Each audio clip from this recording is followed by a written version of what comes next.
بەناوی خوای بەخشندەی میهرەبان خۆشەویستانمان لە بەرنامەی پەیامی ڕۆژ لە هەرکوێگەن جوانترین سڵاو بۆ ئێوە و بەیانیەکی ڕازاوە و پڕلا سوودەیش بۆ ئێوەی عزیز و خۆشەویست دەخوازین تەمەنای ژیانێکی پڕلا سوودەی بۆ ئێوە.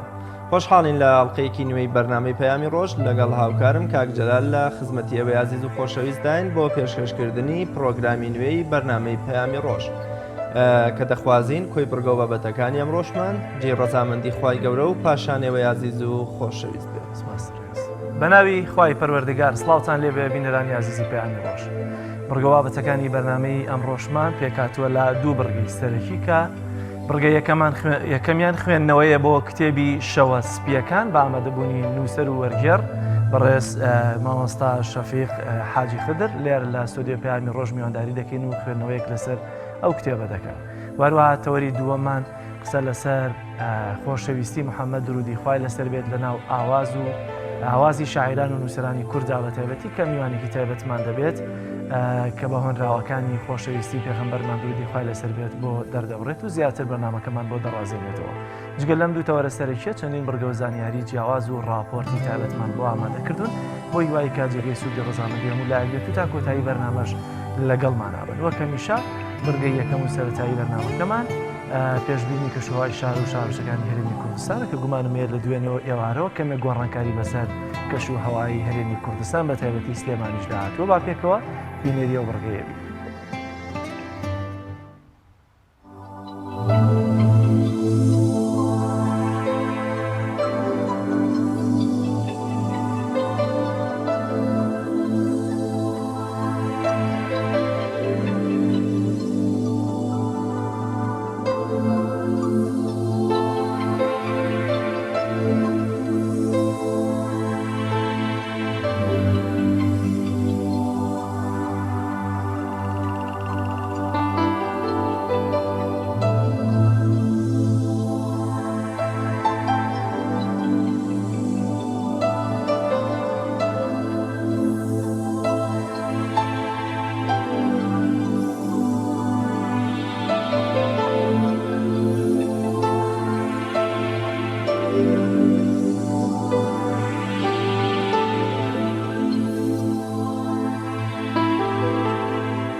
دراوەکان.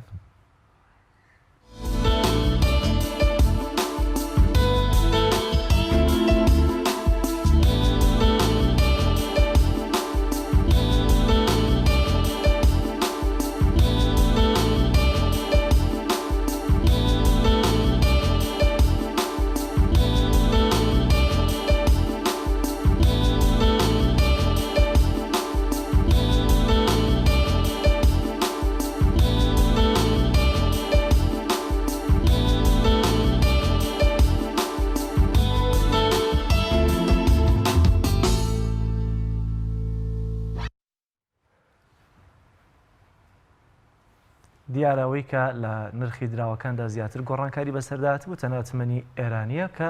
پێدەچێت پێوەست پێ بۆ و ئاڵۆزیی کە لە ئێستا بەشێک لە شارە سەرکیەکانی کۆماری ئیسلامی ئێرانی گرتووەتەوە. بڕگەی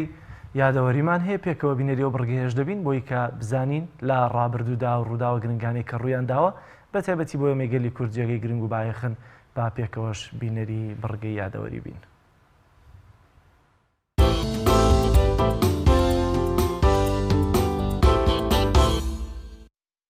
بیستویەکی یانزەی ساڵی 1694 لە دایکبوونی گەورە بیرمەند و فەیلسوفی فەڕەنسی ڤۆلتێر لە گوندێکی نزیکی شاری پاریسی پایتەختی فەڕەنسا. ڤۆلتێر یەکێکە لە کەسایەتیە کاریگەر و فەیلسوفە زیرەکەکانی فەڕەنسا و تا ئێستاش ناوبانگی بە زیندوی لە ناو فەڕەنسیەکاندا ماوەتەوە. بیستویەکی یانزەی ساڵی 1940 لە دایکبوونی عەبدولکەریم قاسم یەکەمین سەرۆکۆماری عێراق و هەڵوەشێنەرەوەی سیستەمی پاشایەتی لە عێراق و ڕاگەیاندنی سیستەمی کۆماری عەبدولکەریم قاسم لەگەڵ دەست بەکاربوونیدا هەستا بە کوشتنی تەواوی ئەندامانی بنەماڵی مەلیک فەیسەڵ یەکەم و تەنانەت تەرمی مەلیک فەیسەڵی دووەمیشی بە دوای سەیارەدا و بە شەقامەکانی بەغدادا دەگێڕا. عەبدولکەریم قاسم دوای 5 ساڵ مانەوەی لە پۆستی سەرۆکۆماریدا لەلایەن هاوڕێی زۆر نزیکی خۆی عەبدولسەلام عارفەوە کودەتای بەسەردا کرا و کوژرا. عەبدولکەریم قاسم لە باوکێکی سونی و دایکێکی شیعە لەدایک بووە و پاشکۆچی دوایی باوکی خاڵوانی دەیبەنە لای خۆی و لە سەرپەروەردەی شیعەگەرەتی گەورەی دەکەن و لە سەردەمی دەسەڵاتیدا ڕۆڵی گەورەی گێڕا لە بە شیعەکردنی بەغدا و زۆربەی عێراق. 21 یانزەی ساڵی 1984 ڕاگەیاندنی جۆڵانەوە و بزوتنەوەی ئاڵای شۆڕش لە ناو ڕیزەکانی یەکێتی نیشتیمانی کوردستان و زیادبوونی باڵەکانی یەکێتی نیشتیمانی کوردستان بۆ 4 باڵی سەرەکی کە بریتی بوون لە هێڵی گشتی و سۆسیالیست، کۆمەڵەی ڕەنجدەران و ئاڵای شۆڕش. مەلا بەختیار و شێخ عەلی و پشکۆ نەجمەدین لە سەرکردە دیارەکانی ئاڵای شۆڕش بوون و پاژاشکرابوونیشیان لەلایەن سەرکردایەتی یەکێتیەوە دەستگیر کران و توندترین سزاشیان لەسەر ئەزمون کرا و سزای لە سێدارەدان و کوشتنیان بۆ دەرکرا. بەڵام پاشتر بە هەوڵی چەند کەسێکی ناوخۆی و دەرەکی سزاکەیان گۆڕا بۆ دەست لە کارکێشانەوە و دەرکردنیان لە یەکێتی نیشتیمانی کوردستان. ئاڵای شۆڕش ناوە کوردکراوەکەی بریتی بوو لە ئاش.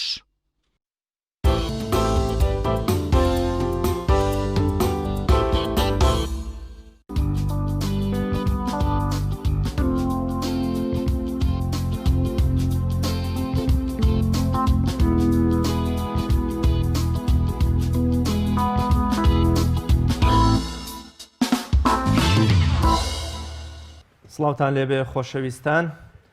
ئەمڕۆ نووسەر و وەرگێڕی کارامەی کورد شەفیقی حاجی خدر میوانی بەرنامەی پەیامی ڕۆژە بێ بۆ قسەکردن لەسەر نوێترین بەرهەمی کە دوێنێ لە شاری هەولێر بڵاوکرایەوە بە ناوی شەوە سپیەکان کە بریتە لە یادداشت و ژیانی مێناحێم بێگنی سەرۆکوەزیرانی ئیسرائیل کە بێگومان بۆ ئێمەی کورد ئەمڕۆ گرنگێکی ئەو تۆ باشی هەیە کە بە خۆشحاڵیەوە یەکەمین قسە لەسەر ئەم کتێبە لە کەناڵی ئاسمانی پەیامەوە دەکرێت. بەڕێز شەفیقی حاجی خدر نووسەر وەرگێڕ زۆر بەخێر بێ بۆ ستۆدیۆی بەرنامەی پەیامی ڕۆژ. زۆر سپاس. بۆچی مامۆستا شەفیق ئەم کتێبەت هەڵبژاردووە وەکەوەی کە لە پێشەکە شادهەگیری لەسەرەکەیتەوە یان پڕ ئەو هێڵە گشتی کە تۆ گرتووتەتە بەر لە دیاریکردن و دەستنیشانکردنی یا وەرگێڕانی کتێبی سەرکردەکانی ئیسرائیل یان کەسایەتیەکانی ئیسرائیل؟ بەڵێ زۆر سپاس بۆ بەرنامەکەتان و بۆ تەلەڤیزیۆنی پێیام. پێم وابێت لە بڵاوکردنەوەی کتێبی بەردەبازشدا ئێوە دەست پێشخەر بوون. سپاس و ڕێز. ڕاستیەکەی ئەو تا ئێستا ئەو کاروبارانێک کە لە بواری وەرگێڕان کردومە بەسەر سێ تەوەرد تقریبا تا ڕادەیەک بەسەر سێ ئاراستە دابەش بوونێن بە ئاراستە کارم کردووە. یەکەمیان مێژووی کورد و هەروەها ئەدەبیات بە تایبەتی هەندێک لە ڕۆمانەکانی قادر عەبدوڵڵا و دان براون و سێهەمیشیان ئەو تەوەرەی کە باست کرد ئەوەی کە پێی دەگوترێت ئیسرائیلیات. تا ئێستا ئەوە بووە شەشەمین ئەڵقا لە زنجیرەی وەرگێڕانەکانی من سەبارەت بە ئیسرائیل و کەسە ناودارەکانی. بەڕاستی ئەوەی تا ئێستا ئێمە سەبارەت بە گەلی جوو بە تایبەتیش لە ڕوە سیاسەکەی سەبارەت بە ئیسرائیلەوە بیستی بێتمان خوێن بێتمانەوە لە ئەدەبیاتی بێگانەوە یان لە دەبێتی زمانێکی دیکە بووە لە دەبیاتی عەرەبی یان فارسی بووە ئەوانیش بە زمانێکی بابەتیانە لەسەر شتەکانیان بە باشی نەنووسیوە. ئەوەی من هاتوومە لە زمانی ڕاستەوخۆ کە پێیەوە نووسراوە ئەو شتانم هێناوە کە تاڕادەیەک لە ڕوە سیاسەکەی لە ڕوە تەکتیکەکەی لە ڕوە استراتیژیەکەی بۆ دروستکردنی قەوارە بۆ پێگەیاندن بۆ چەمکی سەرکردایەتی بۆ مەسەلەی پرسی دەوڵەت بۆ دروستکردنی دەوڵەت بۆ بەڕێوەبردننی دەوڵەت بۆ ئەو دەستگایانەی کە چۆن دەوڵەت بەڕێوە دەبن و دەشی پارێزن کە بۆ ئێمە گرنگە ئێمە بەداخەوە تا ئێستا پەیداتی نەپەڕین تا ئێستا ئێمە لە قەیران و لە تەنگژەی سەرکردایەتی داین. ئەوە وتم هەر هیچ نەبێ ببێتە مای خوێندنەوە ئەگەر بکرێ ببێتە دەرس و پندیش بۆ ئەوەی ئێمە ئەسەرکردە ناودارەکانی دەور و بەرمان بناسین بە تایبەتی دەوڵەتێکی وەکو ئیسرائیلیان گەلی جوو لە فەڵەستین کە بەڕاستی لە ساڵی 48 کە دەوڵەتەکەی دروستەکان 1948 نەک هەر دەوڵەت دروستکەن ئیدی مێژوو جوگرافیای ناوچەکەی ڕۆژهەڵاتی ناوەڕاستیشان بە شێوەیەکی دیکە بە ئاراستەیەکی دیکە گۆڕی. زانینی ئێمە بۆ ئەزمموی ئەوان پێم وایە بە تایبەتی بۆ سیاست بازەکانی ئێمە بۆ ئەوەی ئەوەی کە دەستیان داوەتیان ئەوەی کە کورد بە تەمایەتی هەریس نەبێ بێتە خاوەن قوارەیەکی خۆی بێتە خاوەن قوارەیە کە خۆی تێدا ببینێتەوە لەسەر ئاستێکی نەتەوەیی بۆ چارەسەرکردنی کێشەکانی نێوخۆی و بۆ مەسپرسی ئازادی پێم وابووە دەبێتە یەکێک لە هۆکارەکانی لێ زیاتر لێ تێگەیشتن و پێداڕۆیشتن بە هەندێک لە تاکتیکەکانی زۆر باشە مامۆستا دیارە لە 16 ئۆکتۆبەر یا پێش ڕێفراندۆمەکە هەرێمی کوردستانیش ئەوەندی کە بەرپرسانی هەرێم تاکیدیان دەکردەوە و پشتیان بە پشتیوانیەکانی ئیسرائیل زۆر دەبەست لەوەی کە ئیسرائیل حازرە بۆی کە دان بە دەوڵەتی کوردی دابنێت و هەندێک پروپاگەندەی دیکە ئایا ئەتەوێت لەم جۆرە ئاڕاستەی کە لە کتێبەکان تا وەرد گرتووە چه پەیامێک بدەیتە خوێنەری کورد ئایا ئەتەوێت تەنها ینی ئاڕاستەیەکت بۆ ڕوون کردوێتەوە کە تێبگە ئایا ئیسرائیل و ئەمریکیەکان دڵسۆزی کوردن لەگەڵ خواستەکانی کوردن یاخود نادەتەوێت بۆیان ڕوون بکەیتەوە لە ڕابردوو لە مێژوشدا بە ئەم ڕۆژەوە کە بگات ئەمانە دڵسۆزی کورد نین ئەو ئاراستەی بن کە پێیدا ڕۆیشتوم زیاتر پرسیوەشارکردنەوەی جیایە لە ئاراستەی سیاسەکان جیایە لەو ئاراستەی 2 ساڵی ڕابردوو ئەو ڕووداوە ناخۆش و توێفەڕاتانێکە بە دوای ئەوەدا هاتن جیایە لە مەسلەی خۆنمایشکردن و مزایەدەکردن بە هەندێک پرسی سیاسی جیایە لەوەی کە ئایا هەروەها ئەوەی من دەیڵێم جیایە لە مەسلەی پرسی دڵسۆزیش من پێناسێکی دیکەم بۆ دڵسۆزی و بۆ خیانەت بە تایبەتی کە ڕوبەڕووی دەوڵەتێکی کە دەکرێتەوە خۆی لە ڕاستیدا ئەوەی ڕاستی بێت ئیسرائیلەکانیشیان گەلی جووکە لە فەڵەستین لە دوای 48 دەوڵەتەکاندا مەدورند و توانیان پارێزگاری لە دەوڵەتێکی خۆیان بکەن بەدەر لە هەموو چەمکێکچی یان بەدەر لە هەموو پێناسەیەکی هاوکاری و کۆمەکی دەرەچی ئەوان توانیان لەسەر پێی خۆیان بوەستن ئەوان خۆیان ناسی ئەوان لە کتێبی یەکەمیان بڵێن ئەوەی کە پێی دەگوترێت ئینجیلی دروستکردنی دەوڵەتی ئیسرائیل لە کتێبەکەی دەوڵەتی جوولەکەی تیۆدۆر هێرتزل دەستەواژەیەکی زۆر جوانی تێدایە ئەوان ئەو دەستەواژیان تێپەڕاندووە دەڵێ کاتێک کە ئیرادە هات خەون نامێنێ خەون لە نستی مرۆڤەوە دێ خەون لە کاتی نەئاگاییەوە دێ خەون زۆر جاری وایە خەون ئەوەندە ئەفسانەیە ئەوەندە تێکەڵ بە ئەندێشەیەت جێبەجێ نابێ بەڵام کاتێک کە ئیرادە هات ئەو خەونە دەبێتە ئاوات ڕێیەکی دەوێت تێکۆشی نەوێکی دەوێت هەڵ و تەقەلایەکی دەوێت ئامانجێکی دەوێت تەکتیک و بۆ ئەوەی بگەنە ئەو مرۆڤ بگاتە ئەو استراتیژیە بۆیە جێبەجێ دەبێت ئەوان خەونەکەی خۆیان کردە ئاوات بەڵام هەرچی ئێمەین گەلی کڵۆڵی کورد مەهەل لە چوارچێوەی خەون دەسوڕێنەوە خەونیش خەونێت شاعرانە زۆر باشە بۆچی خوێنەری کورد پێویستە شەوە سپیەکان بخوێنێتەوە مێژومان دوورە بە تایبەت لە مێناحەم بێگن و چەند ساڵێک بەر لە ئێستا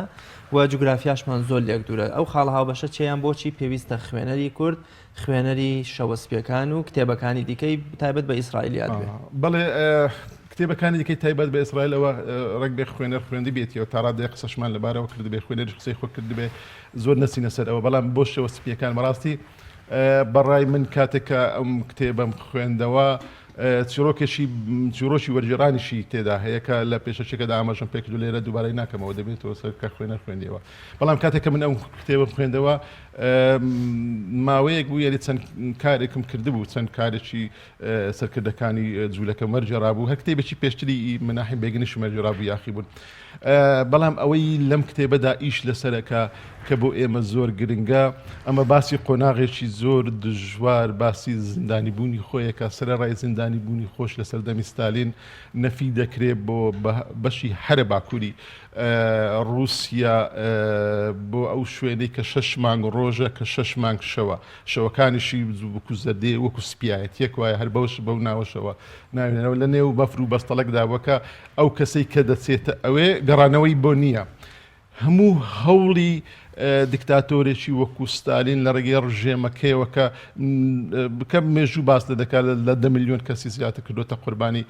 دەسەڵاتەکەی خۆی لە زیندانەکاندا ئیشیان لەسەر شتێک کردووە کە بۆ ئێمەی کورد زۆر گرنگە کە بەرگری لێ بکەین ئیشیان لەسەر تێکشکاندنی مرۆڤ شکۆمەندی مرۆڤ دای بڕزێنن بیڕوخێنن وای لێ بکەن ببێتە ڕۆبۆتێک بێتە ئامێرێک هەموو ئەو بۆ ئەو ئایدیۆلۆژیەی کە ئەوان دەسەڵاتداری ئێمە بە ئاساری لەسەر ئەمە کردووە دەسەڵاتدارانی ئێمە بە درێژایی مێژویان لە دوای ڕاپەڕینەوە کار لەسەر بێشکۆکردن و بێڕێزکردنی تاکی کوردەکان نەهێشتنی ئینتیما بۆ کورد بە جۆرە لە جۆرەکان ڕۆبۆت ئاسایەکیانەوێ ئەمە ئایا تا چەند ئیسفادەی بۆ منێکی خوێنەر هەیە کە دەسەڵاتدارەکەی خۆم سەرنجام نەمکاتە ڕۆبۆتێک بڵێ لێدەوە کە من ناحیم بێگن کە تووشی ئەو حاڵەتە دەبێتەوە لەگەڵ هاوکارەکانی وەکو قانع گوتنی کونجی زیندانم بۆ قوتابخانەیە دەبێتە قوتابخانەیەک بۆی و دەبێتە خۆڕاگەر و بەرگری دواتش دەردەسێ ماوەی ساڵ و نیوێک نزیکەی 2 ساڵ ماجرای کاروبارەکانی نێو کتێبەکە نێو زیندانەکە شێوازی ئەو ڕووبوڕەبوونەوە فەلسەفی و هەروەها نەفسیە لە ڕووی نەفسیەوە تێک بشێنرێی زۆر خراپە ئەوەی کە بەسەر کووردا هاتووە بەدەر لە دەسەڵاتی سیاسی ئێمە ئێستا لە ماوەی ئەو ئەزمونەیە باسی ئەوەش دەکەم بەڵام هەموو دژمنەکانی کورد لە ڕێی زیندانی سیاسەکان و لە ڕێی تەواوی ئەو بەدڕەفتاریانەی کە دەرحەق بە کورد کردویانە بۆ ئەویان بووە مرۆڤی کورد تێک بشێنن مرۆڤی کورد بکەنە وەکو کە چۆن نیشتیمانەکەی جوغرافیەکەی لیکێنراوە بە عێراق و بە سووریا و بە تورکیا و بە ئێران بەو لیکێنراویە یعنی بەو پاشکۆیەتیە بمێنێتەوە لە ڕاستیشدا پرسی ئەوە هەیە کە لە مێژووشدا کورد زۆرێک لە گرەیەکی دەرونی هەبێ زۆرێک لە کورتێنی هەبێ زۆرێک لە کەم و کوڕی هەبێ ئێمە دەبێ سەرەتا خۆمان بناسین ئەوزە بەرامبەرەکەمان بناسین ئەگەر خۆمان نناسین ناتوانین بەرامبەرەکەمان بوەسین و بەرامبەرەکەشمان بناسین ئیدی لە ڕێگەی ئەمانەوە دەکرێت زۆر شتیش بە هەمان شێوەشەوە هەرچی کاربەدەستانی کورد و هەرچی دەستڕۆیشتوانی کورد و هەرچی سیاست بازەکانی کورد لە ماوەی ئەزمونەکەدا کردویانە ڕنگدانەوەی ئەو بارودۆخەیە پاشخانەکەشی بۆ پێشتر دەگەڕێتەوە کە هەمووی لەژێر هەژمونێکی دەرونی فرەڕەهەندی هەمەلایەنیدایەکە چۆن دەڕوانرێتە دەسەڵات چۆن دەسەڵاتدار حاکمەکە دەڕوانێتە مەحکومەکە چۆن دەڕوانێت بە چاوێکی ڕەعیەت ئاسا دەڕوانێتە مەحکومەکە بوێ لە هەموو ئەو چەمکە ببوورە لە هەموو ئەو چەمکە نەرەییانە کەڵکی وەرگرتووە بۆیە دەبێت تاچی کورد خاوەنی خۆی بێ پێگەی هەبێ شانازی بە شکۆمەندی خۆیەوە بکە ئەوزا کاتە گەیشت ئەم حاڵەتە بە ئاسانی دەتوانێت بەرامبەر هەموو ناداجەکان بۆستێتەوە ماوەسە شەفەقی ئێمە دەیان چیرۆکی زیندانیانی کوردمان هەیە بە تایبەتی وێسش کە بوونەتە بەشێکیان بەرپرس لە ناو زیندانەکانی بازدا ڕەنگە خوێنەر بپرسێ ئێمە چه پێویستمان بە چیرۆکی یەکێک هەیە لە زیندانەکانی رووسیا گەر خۆشی ئیسرائیلی بێ لە کاتێکە خۆمان دەیان چیرۆکمانەیەواتە چەند لە یەکچوویەکەیە لە نێوان ئەم چیرۆکی ئەم کەسە لە رووسیا و لەگەڵ بەرپرسانی کورد یاخۆت زیندانیانی کورد لە ناو زیندانەکانی بەعزدا زۆر بەجێ پرسیارەشی زۆر بەجێ لە پێشەکی کەشدا ئاماژەم بەوە کردووە من خۆم سەر بە ماڵباتێکم بەشی هەر زۆری زیندانی و لەسەر دەمی بەعز دایک و باوکم هەوڵدرا زیندانی بکرێن برایەکەم زیندانی بوو هاوژی نەخۆشەویستەکەم زیندانی بوو حکمی هەتاهتای کوڕە خاڵەکەم دەور و بەرەکەم هەموو برا دۆست و برادرەکانم یعنی من لە کۆمەڵگەیەکی لە جڤاتێکی دواتر ئەگە بەرتەزک بکەینەوە لە ماڵبات و خانەوادەیەکی زیندانکراوی دەستی بەعس پەروەردە بووم و هاتووم کورد بەتایبەتی لە کوردستانی باش و لە کوردستانەکانی دیکەش کەسانی زۆر قارەمان لە زینداندا هەبووە زیندانی کراون بەڵام ئەوەی کە خاڵەکە جیا دەکاتەوە ڕنگ بێ ئەوان قارەمانانەتریش بن لە بێگن ڕنگ بێ ئەوان خۆگرتریش بن لە بێگن لە پێشەکەدا ئاماژەم بە نە بە زینی شعرەکانی مەلا عەلی کردووە لە زیندان کە چ قارەمانێک بووە بەڵام کاتێک زیندانیەکەی ئێمە لە زیندان دێتە دەرەوە وەکو بڵێ تووشی تراومایەک دەبێت تووشی شکستێک دەبێت تووشی حاڵەتێکی هێدمەگرتنی شۆک دەبێت بەوە چەندان ساڵ بەرینادا دەکەوێت سز دەبێت تەب دەبێت ئەو جم و جۆڵی پێش زیندان و ئەو بەرگری لە کاتی زینداندا هەبووە دادەچۆڕێ کە دوای زیندان بەروبوومی پێ زیندان و کاتی زیندانەکەی ناخواتەوە ناتوانێت نمایشی ئەو لێ قەوماویەتی و ئەو بەرگریەی بکات دەکەوێت دەڕوخێ دادەڕمێ تەسلیمی ئەمری واقع دەبێ بۆیە ئەمەی کە بێگن کردوێتی و هاوکارەکانی دواتر کە لە زیندان دەرچوونە ئەو مەسەلەی زیندانیەکەیان بووەتە داینەمۆیەک هەر وەکو قانع وەکو دێڕە شارەکەی قانع دواتر لە ڕێگەی ئەوەوە توانیویانە خۆیان پێ بگەینن نەتەوەکەیان پێ بگەینن وڵاتەکەیان پێ بگەینن بە شێوەیەکە لەسەر پێی خۆیان بوەستن نەوەک هەر بە چاوێکی قوربانی سەیری خۆیان یعنی وا لێ بکەن کە خەڵکەکەی بەرامبەریان سەیریان بکەوەی کە هەر قوربانی و بە قوربانی مێنێتەوە نەخێر قوربانیەکە بۆ ئەوەی لە حاڵەتی قوربانی بوون دەربچێت کورد تاچی کورد زیندانی تاچی کورد بەداخەوە تا ئێستا لە حاڵەتی زیندانی بوونەکە دەرنەچوو. زۆر باشە تا چەندە ئەم چیرۆکە دەوێت ببێتە پند بۆ کەسێک ڕەنگە خۆیسە بەعس نەماوە تا لە زیندانەکانی باسابین، بەڵام تا چەندە دەبێتە پند بۆ کەسێک کە دژی ستەمکاری دەسەڵاتی تەنانەت کوردیش بێت لە چالاکوانێکی مەدەنی لە ڕۆژنامە نووسێک لە سیاسیەکی جیاوازی ناو کۆمەڵگەی خۆمانەوە بیگرە. بەڵێ زۆر بەزێ بەڵام من خۆزگەم دەخواست بریای من هەموو ئەوە بوو هەرچەندە داری خۆزگەشت بەرناگرێ ئەم کتێبە هەتبا لە هەفتاکان لە هەشتاکان تانەوەتەکانیش ئەگەر هاتبا و بڵاو کراوە چاپە بە هەر بە زمانی عەرەبیش ڕۆژنامەیەکانی ئێمە خوێند کرابایە عەرەبی پێم وایە ڕەوتی چەپگرایی ڕەوتی کۆمۆنیزمی ڕەوتی ئالوودەبوون و جوورۆ دەبوون بە یەکێتی شۆرەوی دواتر هەموو ئەو لێکەوتانەی کە بەسەر پرسی کوردایەتی و پرسی نەتەوایەتی داهاتوە بە زۆرێکی دیکە هەڵدە سوورا و وەردەگەڕا. ئێستاش کە ئەوە وەکو بەشێک لە مێژوو دەخوێنێتەوە بەڵام بێگومان لە پند و لە عیبرەت بەدەر نییە بۆ ئەوەی وا لە تاچی کورد بکە کە کەسایەتی مرۆڤ لە ناوەوە لە خودەوە لە هەناوەوە کە لە دوای ئەزمەیە کە دوای قەیرانێک کە دوای سەختانێک دێتە دەرێ وەکو کەسێکی تێکشکاو نێتە دەرێ بەڵکو وە کەسێکی خۆگر وەکو کەسێکی بەرگەگر کەسێک کە وەکو سەرەتایی قسەکاریشمان ئاماژەم پێکرد کەسێک کە خەونی خۆی بکاتە ئاوات ئارەقە و خوێن و ماندووبوون و خۆی بکاتە بەردەبازێک بۆ دواڕۆژێکی باشتر ڕووناکتر عادلتر تەسلیمی ئەو شتانە نەبێت کە دەستنانێ و چوارچەوە و جوغزی نابەرابەری نائەدالەتی زوڵم و زۆر هەموو ئەو چەمکانەی کە بە شێوەیەکی نێرێنی لە شکۆی مرۆڤ دەدەن. زۆر باش ماڵ شەفی بێکمان مێناحێم بێگن یەکێکە لە سەرۆکوەزیرەکانی جوولەکە. جوولەکە چۆن سوودی لە پشتیوانی و هاوکاری بەریتانیا ئەمریکا وەرگرتووە بۆ قەزیە ڕەوای خۆ ئێمە بە درێژایی مێژووی ئێمە سەرکردانی سەرکردایەتی کورد بۆ منە دوو حیزبی دەسەڵاتدار لە ناو قەفەز و وەکوڵێ پریاسکەی ئەمریکا و بەریتانیا سوڕاونەتەوە و هەرچی تۆپیان هەیە خستۆیانتە نێو سەبەتەی ئەمریکاوە. تەنانەت نوێترین نمونەشمان تازەترین نمونە مەسەلەی ڕیفراندۆم بوو کە سەرانی کورد پێیان وابوو کارتی سربەخۆیی و جیاکاری جوگرافیمان بەدەست ئەمریکاوە و خەریکە پێشکەشمانیەکە بەڵام لە خاڵی سفرە ئەمریکا پشتمان تێدەکات و قڕبەسەریەک دێنێتەوە بەسەر کووردا. بەڵام سەیرەکەی گەلی ئیسرائیل سەرکردەکانی بە جۆر لە جۆرەکان توانیویانە ئەمریکا و بەریتانیا لە سوود و بەرژەوەندی خۆیانە بەکار بهێننەوە تا چەند ئەوان چۆنی سوودیان لێوەرگرتەوە بۆچی ئێمە ناتوانین ئەم ئەزمونە دووبارە بکەینەوە. ڕێسایان قانونێکی سروشتی هەیە کە بۆ مرۆڤ بۆ ڕواک بۆ هەموو شتێک کە باس لە گەشەکردن و چەکەرەکردن و گەورەبوون و فێربوون دەکە باس لە دوو حاڵەتیان لە دابینکردنی دوو زەمینسازی دوو هۆکاری پێگەیشتن دەکە هۆکاری خۆیی هۆکاری دەرەچی یان ئەوەی کە لە دەوروبەرە هۆکاری زاتی و هۆکاری بابەتی. تۆ هەرچەندە پشتیوانی دەرەچیت هەبێ هەرچەندە هۆکاری دەرەوەت لەبار بێ بەڵام کاتێککە خۆت لەبار نەبووی خۆت بەشی ئەوە تێدا نەبوو خۆت لەسەر قاچ خۆت نەوەستای مرۆڤایەتی خۆت بۆ پرسەنەتەوەی و بۆ پرسی دینی و ئایدیۆلۆژی بەخێری خۆت بەخێری ئینسان نەشکاندەوە ڕنگ بێ بۆ ماوەیەک سەرکەوتن بەدەست بێنێ بەڵام لە دواتردا وردە وردە دەپوچێەوە و بەرەو ڕمان و نەمان دەڕۆی. ئەمانە گەلی جوولەکە کە کاتێک کە دەوڵەتیان ڕادەگەێنن لە ساڵی 48 لە 750,000 کەس لەو دەوروبەرە کەمتر زیاتر نابن. بەڵام کاتێک کە ئەوان لە سەرەتای سەدەی 20دا کە ئێمە باسی سیڤەر دەکەین باسی مادی 62 دەکەین ئەوان لە 3 ساڵ پێشتر باسی وعدی بلفۆر دەکەن وعدێکی هاکەزایی لە وەزیرێکی دەرەوەی بەریتانیا بە ناوی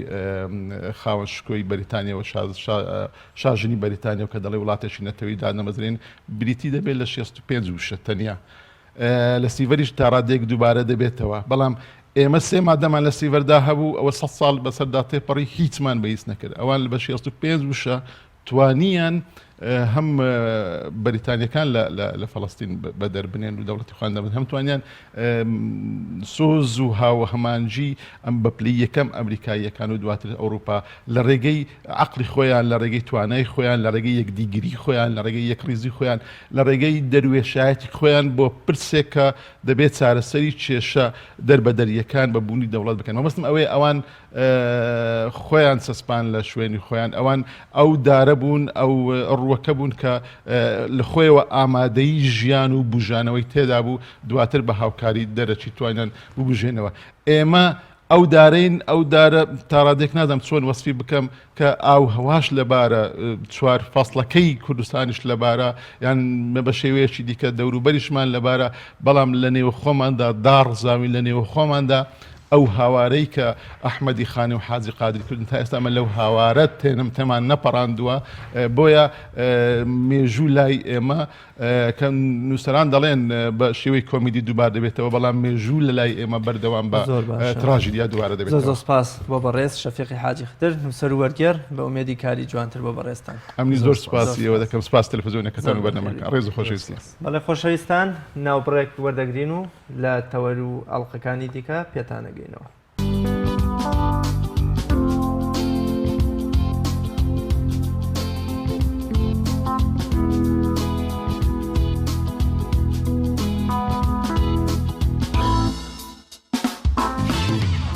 خۆشەویستان بڕگەی کورتەی هەواڵ و زانیاری بڕگەیەکی ڕۆژانەی بەرنامەکەمانەمە ئێستا دەچینە لای هاوکارم کاک جەلال بە پێکەوە بینەر و بیسەری کورتەی هەواڵ و زانیاریەکانی ڕۆژبین.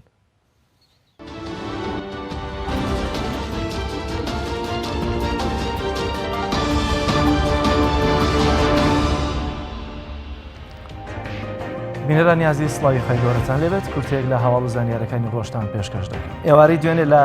گوندی گردەگۆزینەی سەر بە قەزای کەلار گەنجێک کۆتایی بە ژیانی خۆی هێنا لە پاش نیو کات ژمێر لە مردنی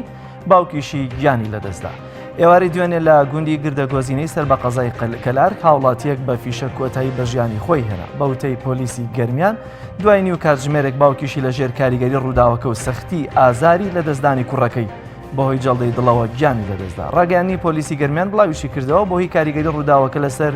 باوکی بە ناوی ڕەشید عەزیز جومعە لەدایک بووی 1968 بە جەڵدەی دڵ گیانی لەدەستدا. بە وتەی برایەکی گەنجەکە باوکیان نەخۆشی دڵی هەبووە کە مندام بووە بەهۆی گیان لە دەستدانی کوڕەکەیەوە باری تەندروستی تێک چوە و پاشگەیاندنی بە نەخۆشخانە گیانی لەدەستداوە. لە ڕۆژی جیهانی چەسپاندنی مافەکانی منداڵ بە ڕێوەبەرایەتی گشتی چاودێری و گەشەپێدانی کۆمەڵایەتی چەند ئامارێکی ڕاگەیاند کە بە پێی ئامارەکە ڕێژەی منداڵی بێسەرپەرشتیار زیادی کردووە. یوسف چاوشین بە ڕێوەبەری گشتی چاودێری و گەشەپێدانی کۆمەڵایەتی هەولێر لە کۆنگرەیەکی ڕۆژنامەوانیدا ئاماری و مناڵانەی ڕاگەیاند کە لە خانی سەربا بە ڕێوەبەرایەتیەکاندا ژیان بەسەر دەبن و بە پێی ئامارەکە ژمارەی و منداڵانە دەگاتە 181 منداڵ. ئاماژەی بەوەش کرد لە کوێوە منداڵانە 92 منداڵ لە شەڵتەرەکان خانەی داڵدەدانی هافرەتانی هەڕەشە لێکراودا دەژین و زۆربەی کاتدایەکەکانیان ڕوبەڕووی هەڕەشە دەبنەوە. ئەوەشی خستە ڕوو 72 منداڵ لە خانەی کچان دەژین واتەوە منداڵانی کە دایک و باوکیان نەماوە یاخود فڕێدراون. بەهۆی قەدەغی هاوردەکردنیەوە لەلایەن وەزارەتی کشت و کاڵ ئاسایشی سلێمانی دەستی کرد بەسەر بڕێک هەنگویندا. لە پێناو پاراستنی بەرهەمی ناوخۆی وەزارەتی کشت و کاڵ و سەرچاوەکانی یاوی حکوومەتی هەرێمی کوردستان بڕیاری قەدەغەکردنی هاوردەکردنی هەنگوینیدا و داوای لەلایەنە پەیوەندیدارەکان کردووە ڕێکاری پێویست لەو بارەیەوە بگرنەبەر. هەر بۆیە بەڕێوەبەرایەتی ئاسایشی سلێمانی دەستی بەسەر 200 کیلۆگرام هەنگوینی ئێرانی داگرتووە. بە نووسراوی فەرمی هەنگوینەکە ڕەوانەی قایمقامی سلێمانی کراوە بۆ گرتنەبەری ڕێکاری پێویست بەرامبەر بە هەنگوینەکە و خاوەنەکەی. هەنگوینەکە بە شێوەیەکی قاچاق لە وڵاتی ئێرانەوە هاوردەی پێنجوێن کراوە لەوێشەوە ئاسایش دەستی بەسەرگرتووە و ڕەوانەی قایمقامێتی سلێمانی کردو و بڕیاری ژوایە لە چەند ڕۆژی داهاتوودا ڕێکاری پێویست بگیرێتە بەر. وەزارەتی پەروەردەی عێراق ڕایگەیاند تاوتوێی هەڵوەشانەوەی پشووەکانی ڕۆژانی شەممە و نیوەی ساڵ دەکرێت. حەیدەر فاروق وتەبێژی وەزارەتی پەروەردەی عێراق لە ڕاگەیەندراوێکدا ئاشکرای کردووە بۆی خۆپشاندانەکانی شارەکانی باشوور و ناوەڕاستی عێراقەوە پرۆسەی خوێندن لەو شارانە دواکەوتووە و لەو چوارچێوەیەشدا وەزارەتی پەروەردەی عێراق لە ڕێ بەڕێوەبەرایەتیەکانی وەزارەت لە پارێزیەکاندا لە گفتوگۆدان بۆ چۆنیەتی قەرەبووکردنەوەی ڕۆژانی خوێندنی ساڵی 2019-2020 بۆ مەبەستەش کۆمەڵێک پێشنیار خراونەتە ڕوو. وتیشی یەکێک لە پێشنیارانە ئەوەیە کە بەرنامەکانی خوێندن لەلایەن مامۆستایانەوە چڕ بکرێنەوە. پێشنیارێکی دیکەژەوەیە پشوەکانی ڕۆژانی شەمە و نیوەی ساڵ لە شارەکانی باشوور و ناوەڕاستی عێراق هەڵبۆشێنرێتەوە. نووسنگەی کاروباری ڕێکخراوە مرۆییەکان لە ڕۆژاوای کوردستان لە راپۆرتێکدا ڕایگەیاند بۆهۆی لەشکەرکێشیەکەی تورکیەوە بۆ سەر باکوور و ڕۆژهەڵاتی سووریا تا ئێستا 478 هاوڵاتی مەدەنی گیانیان لەدەستداوە. لە راپۆرتێکدا نووسینگەی کاروباری ڕێکخراوە مرۆییەکان لە ڕۆژاوای کوردستان ئاشکرای کرد جگا لە گیان لە دەستدانی ئەو 478 هاوڵاتیە مەدەنیە 1070 کەسی دیکەش بریندار بوون و 300,000 ئاوارە بوون. ئاماژەی بەوەش داوە کە جگە لە پەککەوتنی 810 خوێندنگە و بێبەشبوونی 86,000 خوێندکار لە پرۆسەی پەروەردە و خوێندن ژێرخانی ئابووری ناوچەکەش وێران کراوە. شاری نیودهلی هندستان داهێنانێکی نوێی تێدا کراوەکە بووەتە جێی مشتومڕی خەڵک لە ناوە و دەرەوەی وڵاتەکە، ئەویش ئۆکسیجنی پاک لە بەرامبەر بڕێک پارەدا دەفرۆشرێت. بەپێی هەواڵێکی ماڵپەڕی رووسیا تودا باری ئۆکسیجن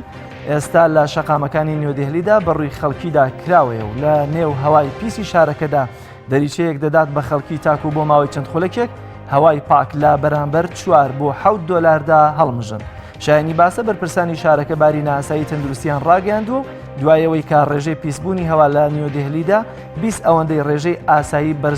بەرز بووەتەوە. بەرپرسان تەواوی پرۆژەکانی بینەسازیان ڕاگرتووە و دەرگای قوتابخانەکانیشیان داخستووە. کۆمپانیای سۆنی دەیەوێت بگەڕێتەوە بۆ بەرهەمێنانی مۆبایلی زیرەک و بەپی دوایین زانیاریەکانی کۆمپانیاکە نیازی هەیە 4 مۆبایلی نوێ ڕابگەێنێت. 3 مۆبایلیان ئاست نزم دەبێت و 4ەمیان مۆبایلی ئاست بەرز دەبێت بە پرۆسەسەری 865 کا پشتگیری نەوەی پێنجەمی ئەنتەرنێت دەکات. هەروە مۆبایلی سێمیان بە پرۆسەسەری 735 دەبێت و ئەویش بە هەر پشتگیری نەوەی پێنجەمی ئەنتەرنێت دەکات.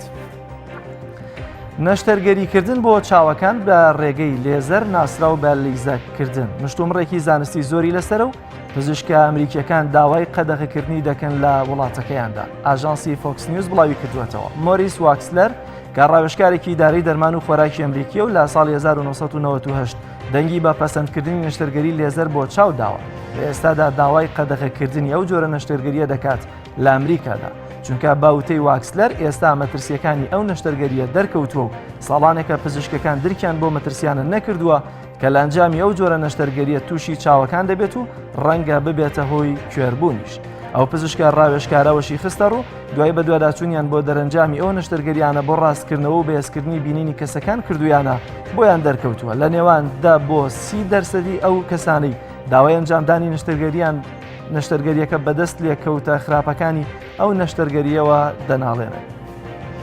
بینەرانی عزیز بەشێک لە هەواڵەکان و زانیاریەکانی ڕۆژمان پێشکەشکردن دەگەڕێمەوە لای هاوکارم کاکریاس.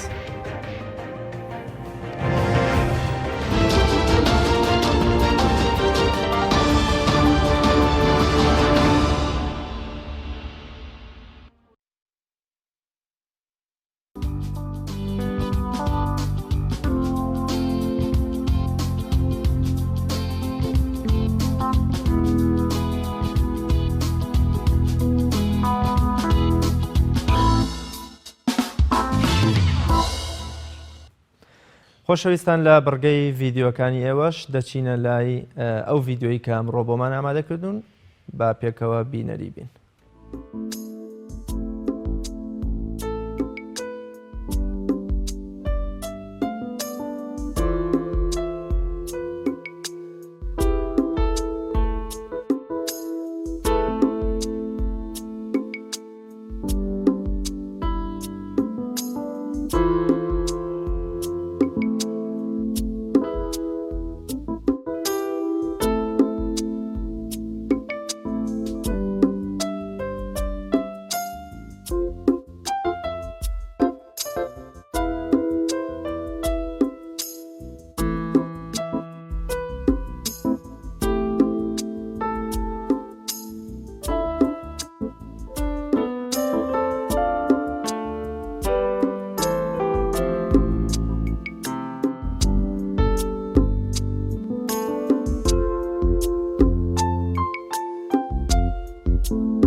ئەمڕۆ نووسەر و خاوەنی قەسیدەی بەناوبانگی تاسەی عەشقێک بۆ پێغەمبەر صلی الله عليه وسلم میوانی بەرنامەی پەیامی ڕۆژە بێ. هەمومان بە جۆرە لە جۆرەکان دەیەک بەر لە ئێستا بیسەر و بینەری ئەو قەسیدە بەناوبانگەی تاسەی عەشقێک بۆ پێغەمبەر بووین صلی الله عليه وسلم کە دڵەکانیمان یا ڕوحیمان دەگواستەوە و گەشتی پێدەکرد بۆ خزمەتی مەدینە و سالاری مەدینە صلی الله عليه وسلم. بەڕێز ئەحسەن حەسەن شاعیر ئەمڕۆ میوانی بەرنامەی پەیامی ڕۆژێ. مامۆستا ئەحسەن زۆر بەخێر بێی، سپاس بۆ ئامادەبوونت. ساڵیادی لە دایکبوونی پێغەمبەری پێشاژ لە جەنابتان وەکو شاعیرێک و شاعیرێکەوە لە خۆشەویستی پێغەمبەری خۆیان بەشێک لە بەرەمەکانتان تەرخان کردووە پیرۆز بێت. سەلامەت بێ، زۆر سپاسانەکەم، سپاس بۆ دەرفەتە بۆ بەرنامە جوانەکەتان، هیوای سەربەدیتان بۆ خوازم. ئومێ دەکەم کە ئینشاڵە ئەو یادە لە ناخمانە بە زیندوی ڕایگرین و بە شوێن سنەت و خۆشەویستی پێغەمبەرمانە درودی خوای لەسەر بێت هەنگاو هەڵگرین. چیت هەیە بۆ تاسەی عەشقێک بۆ پێغەمبەر؟ مەبەستمەوەیە ئەو قەسیدەی کە بە جۆرە لە جۆرەکان لای ئێمە لە دڵ و دەروونماناجێی خۆی گرتووە. وەڵا بەتاکیدەوە تقریبەن سەردەمی گەنجی بوو شیعرەکە نووسیمان، 15 ساڵ دەبێت دەمێکە بێ. پێشوازێکی زۆری لێکرا ئەو کاتە بوو کە هێرشێکی زۆر ناڕەوا دەکرایە سەر پەیامی ئیسلام بە تایبەتی پێغەمبەر درودی خوای لەسەر بێ. ئەو کاریکاتێرەکان دروست کرا بوو، ڕۆژی جومعە بوو وتاری هەینی پێشکەشکرا. مامۆستا زۆر باسی ئەوەی کرد، ینی تەئسیراتی لەسەر ئامادەبوان و هەمومان دروست کردبوو کە من ڕۆشتمەوەی تر بەڕاستیەکەی بەر لەوەی نان بخۆم یا ئیسراحەت بکەم یەکسەر هەر لە ڕێگەوە ئەو شیعرەم نووسی، خۆشم نازانم ینی چۆن بوو. ئیتر ئەوە بوو یەکەم جار تۆمارم کرد، هاتمەوە بۆ لێرە لە سلێمانیش سروش سازانی لەگەڵ کاک سۆهیب جەمیل دەنگەکەیان تۆمار کرد دووبارە لە ڕادیۆی دەنگی ئیسلام، پاشان مۆنتاژێکیان بۆ کرد. بەڵام هەستەکەم پێویستی بەوە هەیە جارێکی تر تازە بکرێتەوە لەبەر ئەو خۆشەویستیمان بە پێغەمبەر. بەڵێ بەتاکید ئەو زەمانە 15 سال لەگەڵ ئێستایا تقریبەن ئێستا شتی باشتر هەیە. کاک ئاریان لەوانەیە وعدیەوەی پیاوین ئیشمان بۆ بکە. ئێستا شارەکەت پێ جارێکی تر وەڵا شیعرەکە پێمە، بەڵام من پێم خۆشە هەندێک شعریکە پێشکەشکەم، چونکە ئەوە یەکەم زۆر دووبارەم کردوێتەوە لە یوتیوب و لە شوێنەکانشانڵڵ. بەڵام من هەر لە مانگی سەیپا ئەم ساڵ بوو خوای گەورە کردی بە قیسمەت سەفەری ئەمرەم کرد، ڕۆژی 16 سێ بوو سەردانی کوێوی حێڕامان کرد، لەوێ شعرێکم نووسی ئەگەر پێتان خۆش بێ ئەوتان بۆ خوێن. خۆشحاڵیم. 16 سێش تەمەن هاوکاتە لەگەڵ ساڵیادی کیمیابارانی هەڵەبجە. بەڵێ جا هەستەکەم ینی ئەو کەسەی کە عاشق بێ بە پێغەمبەر درودی خوای لەسەر بێ، ینی لێرە زیاتر خۆشی ئەوێ بچێتە ئەوێ، ینی هەستەکەی کە ئەم خۆشەویستیە شتێکی تەزویر نییە، لەناو ڕۆحدایە. لەبەرەوە ئەگەر لە خزمەتانین بە ناوی برینی قاسی سەفەر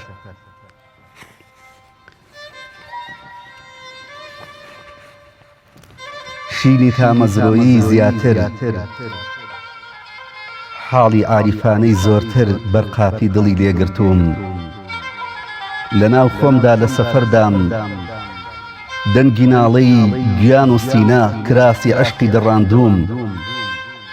کەوتوم هێزم لێ بڕاوە لە ناو خۆڵی ئەم ئاگرەی ئیبراهیمدا بوراق باڵای لێ بڕاوە، هێزی ئەژنۆی پێ نەماوە. ئیسماعیل بۆ ناڵەی سینە و هەناسەی حەسرەتی هاجەر لە خەمی تیژی تیغێکدا دۆشداماوە، لەو ڕێگەی سەفا و مەروەدا قاچ پڕ بووە لە برینی خۆشەویستی، گیان مینا و سەور و عەرەفەی دۆزیەوە، لە دەشتی غەمگینی عەشقی سەفەری ئیسرا و میعراجە، دڵ لەو ڕێگەی ئاسمانەدا بەرگی ئیحرامی لەبەر کرد، سەفەر لە تۆدا خۆی ون کرد مەقامی بەرزی خەدیجە، ئایەتی قم فەئەنذیری ناسیەوە، ماڵی وەرەقەی دیتەوە ئەو پەیامە لە ئەزەلەوە بۆ تۆ بوو لەبەر ڕێز و بەرزی تۆیە ئەم قوماشە سپەی دڵمان ماتەمینی فڕێداوە و شیوەنی شادی گێڕاوە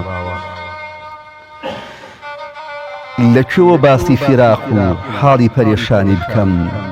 مەگەر هاوڵی یاری غار یان حەیدەری ژێر جێگەی هیجرەتەکەی تۆ ئەم چیرۆکە لە کتێبی هاوارەکان باز بکات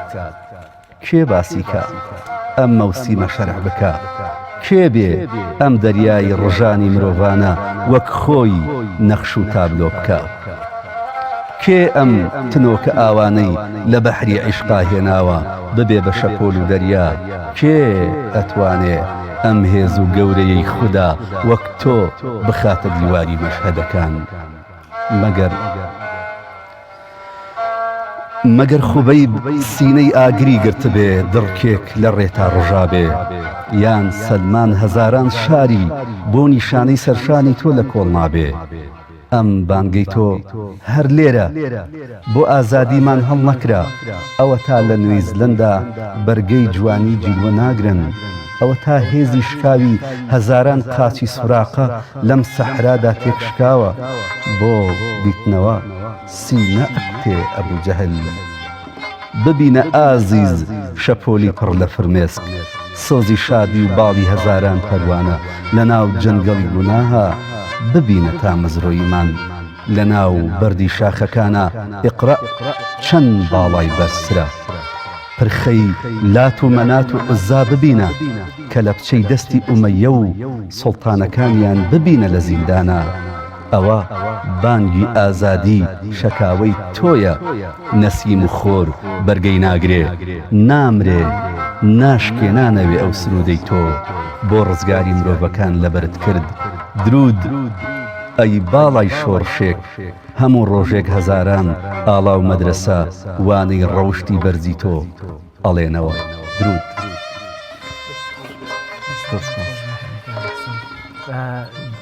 ینی وەک ئاماژت پێکرد یەکەم تێکستت کە دەستکرد نووسین ئەوەی تاسە عشقێک بۆ پێغەمبەر بوو پێشتریش نووسینێکت هەبوو وەڵا پێشتریش هەر هەم بووە بەڵام ئەوەی کە زیاتر پێشوازی لێکرا و لە دڵی خۆمدا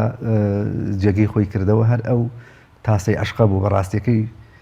ئێستش هەر پێم وابێت تاسەی عشقمان هەر نەشکاوە لە خۆشەویستیدا ئینشاءڵڵا هەر ئەگەر تەمەن مەودا بێ و قەڵەمەکان شتێکرد ئەو خۆشەویستی کە ئێمە لێرە هەمانە کە ئەچیتە مەدینە و خزمەتی پێغەمبەر صلی الله علیه وسلم بە جۆرێکی دیکەیە نازانم من هەڵە تێگەشتمیان مەبەست ئەوەیە کە خۆشەویستی ئێرە لێرە زیاتریا لەوێ وەکو مەحویڵێ خۆونکردنێک هەیە لە خاکی مەدینەیە کەوا تۆ هەست بەوە ناکە هیچ خۆشەویستێکت بۆ پێغەمبەر هەیە ئەزانی چۆنە ئێمە کە لێرە ئەڕۆین ممارەسی تەواوی ژیان و با بڵین پەیامی پێغەمبەرمان درودی خوای لەسەر بێ کردووە هەر لە مناڵیەوە لە حوجرەوە ئاشنا بووین پێی و خۆشەویستیەکی ڕەهامان لە دڵە بۆ ئەو هەیە لەبەرەوە هەستەکەی کە ئەچیتە ئەوێ شتێکی غەریب نییە هەستەکەی یعنی بەڕاستیەکەی ئیعادەکردنەوەیەکە بۆ ئەو خۆشەویستیە ئەگینا من جاری وا هەبووە کە چوومەتە ئەو شوێنە پیرۆزانە هەستم کردووە زیاتر لێرە من ئەوم خۆشویستووە ینی بە جۆرە لە جۆرەکان هەستەکەی بۆ تۆ ئەمە شتێکی تەبیعیە جارێکی تر پێی گەشتویتەوە بەڵێ بەتەئکید بەڵام لە گەڕانەوەشدا جارێکی تر حەزت بە ئەوە ئەەکەم کە بەڕاستیەکەی چێشم نەشکاوە لە ئەوەی کە ئەو سەردانم کردووە بە ئومێدی دووبارە بوونەوەی ئەو سەردانم زیاترەوانی کە دەستی قەڵەمیان هەیە کاتێکە سەفەری ئەو شوێنە پیرۆزانە دەکەن لەکوێ زیاتر کاریگەری هەیە تۆ لە چ شوێنێک چ مقامێک زیاتر کاریگەری هەبوو لەوەی کە حەزت لەوە بوو شت بنووسی تێکست بنووسی خۆشەویستیەکەی خۆت بخەیتە سەر کاغەز بەڵێ وەڵام من هەر تقریباً 3-4 بۆ قەسیدەی ئابە و جۆرەم نووسیوە زیاتر یەکێکیان لە مەدینە بوو چونکە یەکەم جاکە ڕۆشتی ناوێ ئینجاکە کەوتیان ئەچین بۆ مەکە لە بینی مەکە و مەدینەیە قەسیدەیەکی کەم نووسی هەر لەناو پاسەکەیە بوو ئەیتر پێم وابێ عروجی ڕۆح لەوێ زیاترە ئەو گڕوتینە کە بۆ سوشتە بردن یان بۆ چۆنەڵی وەرگرتنی ئەو عیبادەت و ئەوانە کە لەوێ هەیە ینی پێناسە ناکرێت بە زمان دەرنابڕێ و پێم وا بێ قورسیشە لەوێ بتوانی بنووسی باس لەوە کرد کاگەسنەکە ئەو خۆشەویستی ئەمە لێرە ژەر هەمان بوانە ئایا ئەشتوانین لێرەوە شتێک بنووسین طبعا کاتێک کە لێرە ئێمە خۆت ئاماژت پێکرد هەر لە منداڵیەوە لە حجرۆ لە مزگەوتەکانە گۆشت کراوین بە تەواوی ژیانی پێغەمبەر درودی خوای لەسەر بێت بۆیە کاتێکیش دەچین ئەوێ بۆ ئێمە غەریب نییە بەتاکید ئێمە توانین ئەو خۆشەویستیە بنووسینەوە لێرە بەبێوی لە پێشەوە چاومان بێوێ کەوت بێت ئەوە من نووسیومەتەوە ئەو تاسی عشقەکەم نووسیوەتەوە ئەوە پێم وابێ نەمەتوانی لەوێ ئەوە بنووسم لێرە کە تۆ ئەشتی من هەستەکەی پێغەمبەر درودی خوای لەسەر بێ تازە وەفاتی کردووە ئەوەندە یعنی چۆنەڵی ئاوەدانەیەکی ڕۆحی لەوێ هەیە هەندێک کەس دەوانەیە هەر بەرگەی ئەوە نەگرێکە چۆنەڵی ئەو مەشهدانە ئەبینێ یان یەک دنیا مێژوو چیرۆک و جوانی ئەو هەیە تۆ دووبارە یەتەوە ناو مێشک و زاکیرە و ئیحساست دڵت جارێکی تر زیندوو ئەبێتەوە من پێم وابێ ئەو کەسێک کە لە ناخە خۆشەویستی بۆ پێغەمبەر درودی خوای لەسەر بێ لێرە بێ لە هەر شوێنێکی کە هەبێ تا نالیە فەرمێ نەبوو ڕوون بێمە خاکی پاکی چاکی تایبە تا بیستم بە سەگ نابێم ملەوەز ئاوی زەرقا بەحری ئەحسانە کەواتە لە ئەستەمبوڵەوە ڕووەکاتە پێغەمبەری خوا فەرمێ لوتفێ بە حاڵی من کە بفەرموو مەدینەی منەوەرە مامۆستا حەسەن با بچین لایەکێ لە بەرهەمەکانی دیکە بزانین چیمان پێشکەشەکەین وەڵا هەیە بەرنامەی کەمان هەیە تقریبا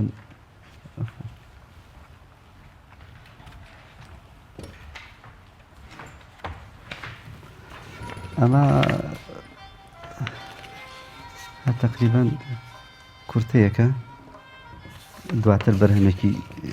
درێژترە خوێنینەوە ئەوەی لە پەنهانی دڵەکاندا حەشار دراوە ئەو مردنەیە ڕۆژانە دەمان کوژێ و پێی پێنابین ئەو ترسێ لە داماڵین و ڕوودبوونەوەمان لە بەردەم مرۆڤەکاندا بەڵام بێباکانە لە حەزوری تۆدا هەزاران گوناه دەکەین و دووباری دەکەینەوە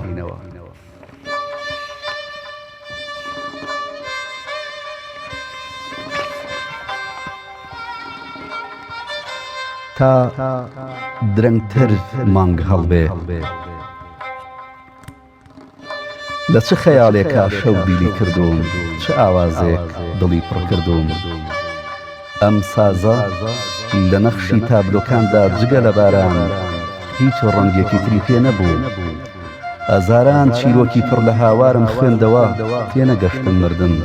لە چ ڕستەیەکدا خۆی حەشارداوە گەیشتمە پایان نەمزانی چیم دەوێ چی دەڵێم دەکەوێتەوە یادم ئەوەی کە پێی ناگەم ئەو قسە و مێدانەیە لە ناو خۆمدا سەری کردوم بە ئازار عەشق قسەی ئەو بازار و کۆڵانانەیە وەک ئاگەر لاشەی شێخی سەنعای لە سەحرایەکدا سووتاند ئەو دڵی من لە کێوی توورێکدا بە دیار مەجنونێکەوە لە سەفەر لێبۆتەوە لە بەحری نورێکدا مەحوی دۆزیوەتەوە گێسی بەسراوم لەبەر مەیخانەیەکدا لە ساقی و دێوانەیەک ئەپاڕێتەوە تا درەنگتر مانگ هەڵبێت ئەم هەتاوە هەر هەڵنەهات لەم سەکۆ و هەیوانەدا بم سووتێنێ و بە خەبەرم بهێنێ لە چ کەشتیەکدا شکاوم هەر خەیاڵ بوو ئەم ناخودایە پەی بە شەپۆلەکان نەبرد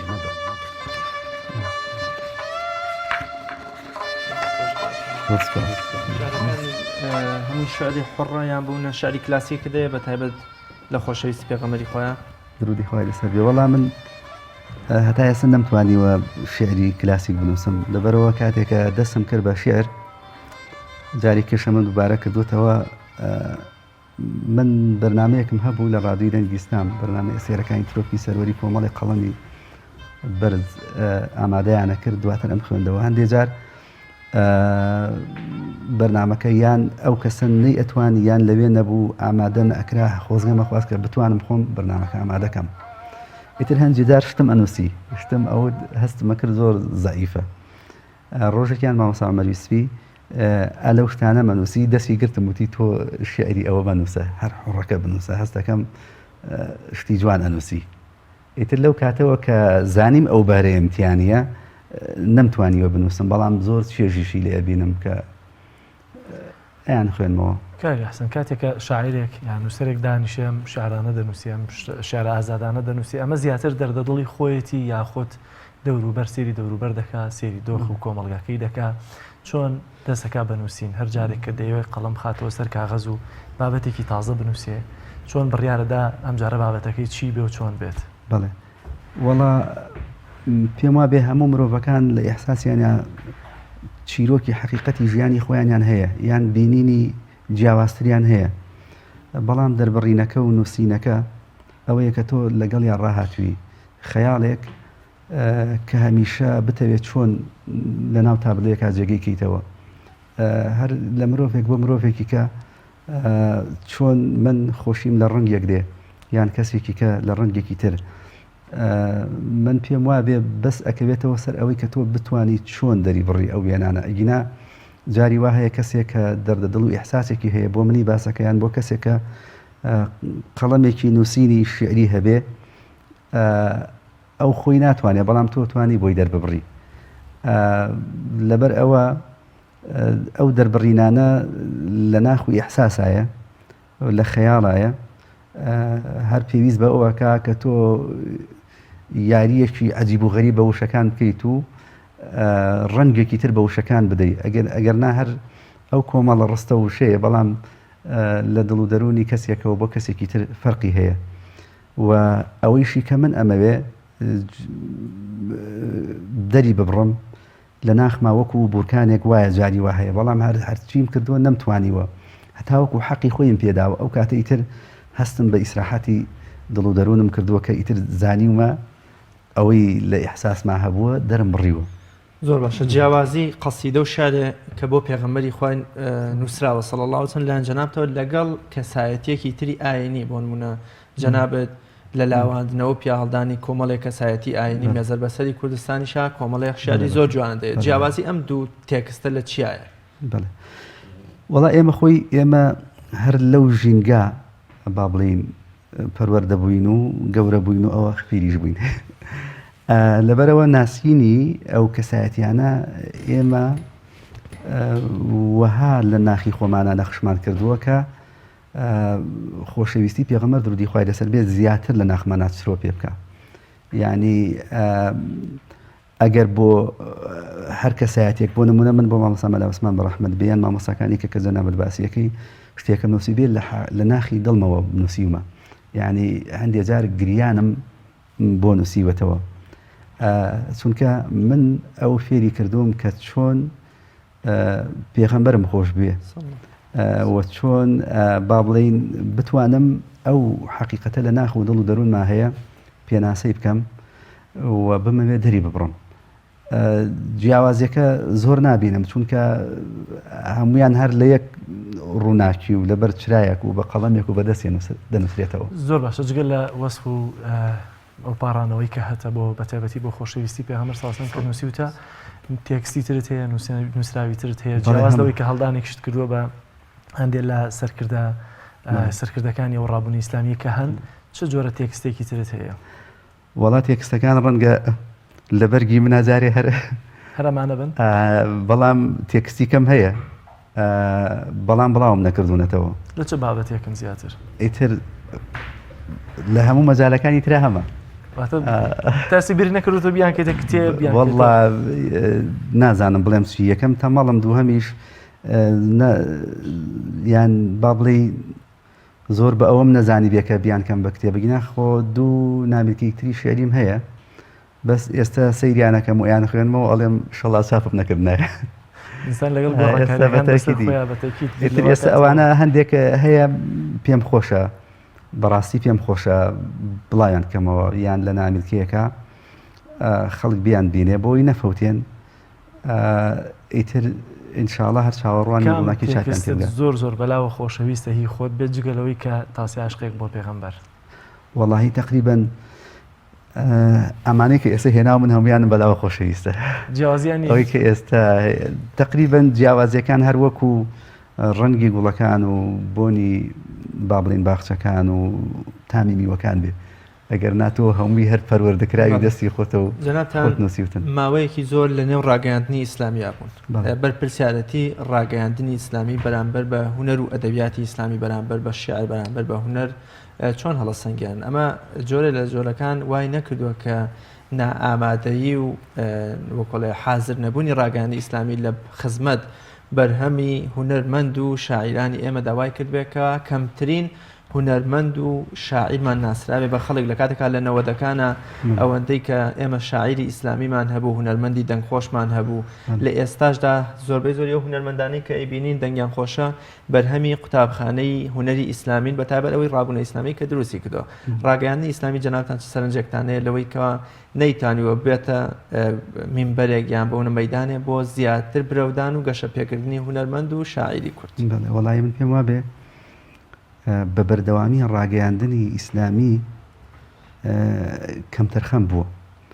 و نەیتوانیوە ئەو ئەدایە کە خەڵکی ڕۆشنبیری ئێمە هەیەی بیگوازێتەوە و پەخشی بکە چونکە ئەگەر بگەڕێنەوە بۆ زەمانێک پێش ئێستا زۆربەی نخبەکان قەڵەمە باشەکان لەناو کاری ئیسلامی و کاری ئیسلامی و ڕاگەیاندنی ئیسلامیا دەرکەوتن و هەمووشیان با بڵێن ڕێژەیەکی زۆریان سەرەتا لە بواری ئەدەب و نووسین و ئەوانە ئەسپی خۆیان تاوداوە ئەو جاکە گەشتونەتە پایەیەکی تر لە پایەکانی با بڵێن نووسینی خۆیان یان با بڵێن کە بواری ڕاگەیاندنی خۆیان ئێمە نەمانتوانیوە بەڕاستی سوود لەو توانایانە وەربگرین بە ئێستاشەوە چونکە ئەو لایەنانە خۆمان ئەزانین لایەنە ئیسلامیەکان کە ئێستا لە گۆڕەپانی کوردستانە کاری خۆیانەکەن وەکو پێویست نەیانتوانیوە ئەو ئەدایانە کۆکەنەوە و سوود لە توانەکان وەربگرن هەر بۆیە ئەبینین هەندێک لە ئەو ڕاگەیاندنە چۆنەڵی بەڵێ بەڵێ خەڵکی ئیسلامی زیاتر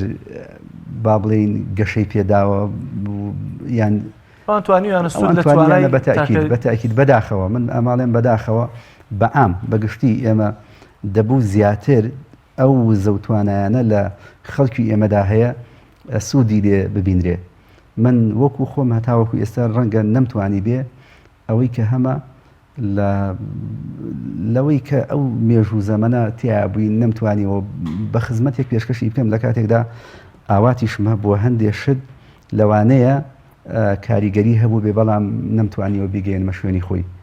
نەکار من ڕەنگە سەدانی وەکو ئێمەمانانیش هەبێ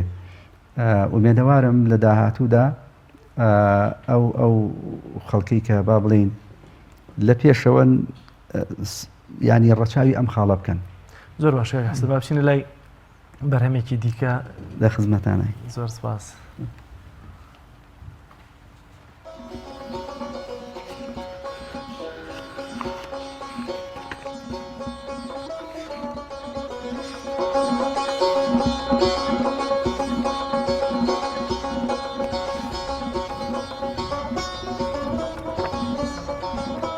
موسیمی دوعا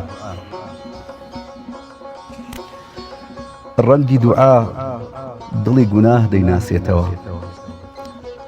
ئازاری گوناه لەبەر قاپی بێقەراریدا ڕیزی بەستووە هەر ئەم دڵۆپە فرمێسکانەیە ئاگری سینە دەکوژێنێتەوە هەر بارانی عیشقە سەوزایی دەڕژێ بەسەر ڕەز و باغ و ئومێد و هیوادا سەکینەت و بڕوا دەڕژێنێتە ناو ڕۆحمان هیچ وەختێ بە شوێن ئاسوودەیدا نەگەڕاین وەک ئەم ڕۆژانەی کە دڵتەنگی تەنگی پێ هەڵچنیوین لەسەر و مەوسیمی گوناهەکاندا پێستی سوژدەمان بۆ بەخوێن ڕۆحمان لە میحرابێکی ڕۆژاوە هاوارمان لەگەڵ بانگی منارەیەکدا ئاسمانی پڕ کردووە هیچ وەختێ وەک ئێستا ئەم گەرمای گوناها پەیمان پێ نابا و نامان دۆزێتەوە ئاگرێک لە دڵماندا هەڵی کردووە هیچ فەسڵ و مەوسیمێک نییە ڕەنگی پەژمودەی کۆچ پێ بکا و ئارامی بگەڕێنێتەوە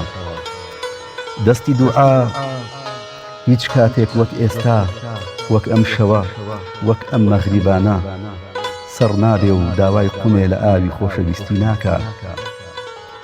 ئەی بەخشەری گوناهەکان، ئەی ڕووناکی و ئارامی دەریاکان، درەنگ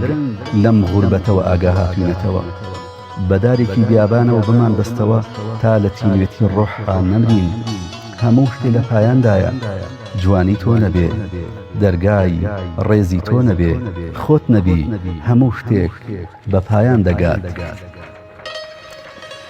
لێرە بەترسەوە بە شەرمەوە بەرماڵم ڕائەخین، خەمێکی قوڵی گریا و تاساندوینی،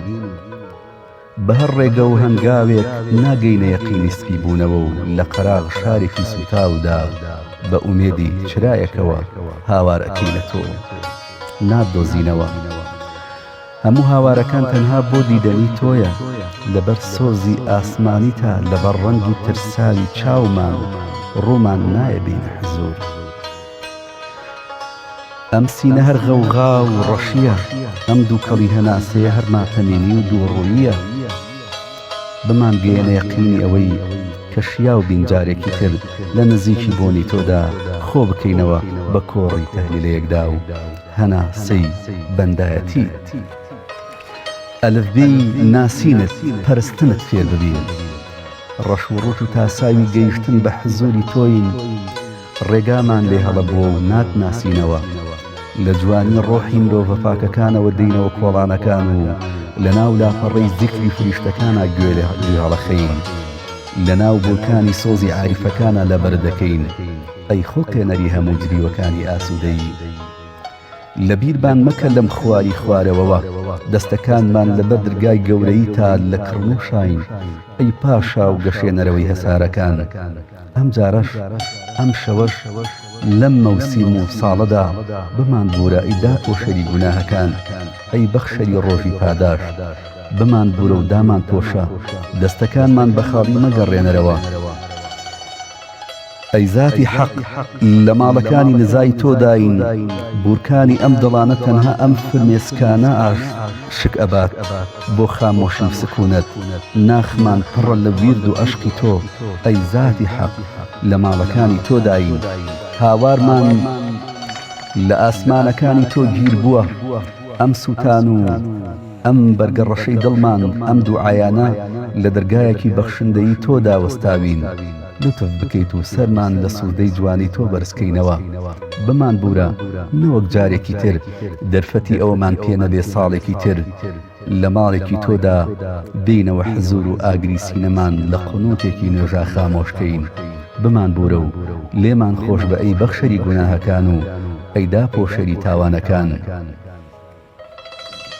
بورەمایان تۆزێک درێژ بوو، خی گەور لە تاوی گوناهەکان خۆش بێت. مۆسا حەسەن،